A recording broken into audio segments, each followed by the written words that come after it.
तसा तर या मिनी कवा खाल्ला नाही, म्हणजे कवा बनवलाव नाही आणि कवा खाल्लाव नाही. पण तुम्हाला तर माहिती आहे, आत्ताच आम्ही कोकणात जाऊन आलो, तर कोकणात मिनी यो खाल्ला. मग काय, जिथं खाल्ला त्यांनाच विचारला कसा बनवायचा त्या सांगा. त्यावेळी सांगितला मला 2 पद्धतीने बनवायचा. त्यातलीच आज मी एक पद्धतीने बनवून पाहते. पहिली पद्धत सांगितली ना त्या पद्धतीशी बनवून पाहते. काय नाही, कती माणसांना खावायचं आहे ती माणसं मोजायची ना, तवरे माणसांना मोजून यो चमचा मिनी घेतलाय, तवरं चमचं पीठ घेवायचा. कुलताचा पीठ आहे हो यो, कुलीत पीठ बोलतान.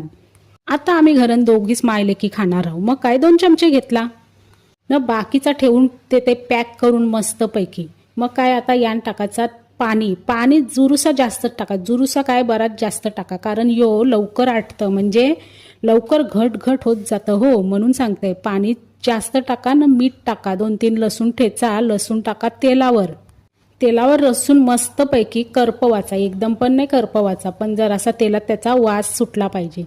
लसूण लाल झाला का मग काय नाही, मग तो सगळा मिश्रण त्या तेलात त्या टाकाचा न, मग काय नाही, बाकी मीठ तर टाकलेलाच आहे. परत आटल्यावर एकदा चाकून बघायचा, कमी लागला तर टाकायचा, नाही तर नाही टाकायचा. यो असा आटतं. मीनी पहिलेच सांगितला 2 पद्धती आणि त्यांची मीनी एक पद्धत करून बघितली.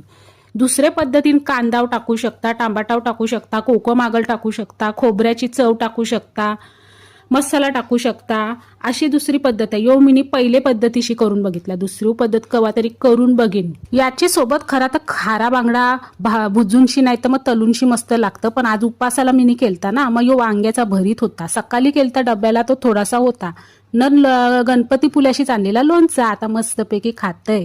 दुसरी पद्धत दाखवीन हो.